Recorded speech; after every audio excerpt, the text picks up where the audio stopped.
Yo, what's up mga kabakbakan? Terence Romeo, mga kabakbakan, nagwala sa ligang labas. Katatapos lang ng ligang labas na nilaruan ni Terence Romeo ay kumamada ito ng 40 points bilang import.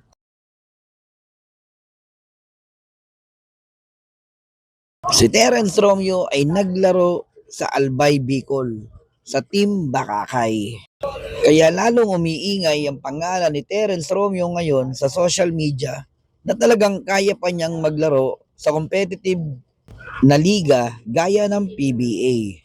Sa totoo lang mga kabakbakan, hindi pa naman ganong katanda si Terence Romeo at hindi pa naman siya totally na kailangan magretiro sa Pro League gaya ng PBA. Kaya maraming nagtataka kung bakit wala si Terence Romeo sa PBA. Gayong hindi pa naman siya ganong katanda, hindi rin naman siya ganong kahina. At may alam naman natin na may ibubuga pa siya pagdating sa Pro League. May mga bali-balita rin mga kabakbakan na kinukuha daw siya ng Hinebra.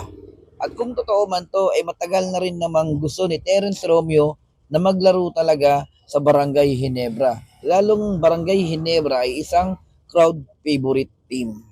So kayo mga kabakbakan, gusto niyo bang makita si Terence Romeo na maglaro ulit sa Pro League gaya ng PBA at makapaglaro sa crowd favorite na team na Barangay Hinebra?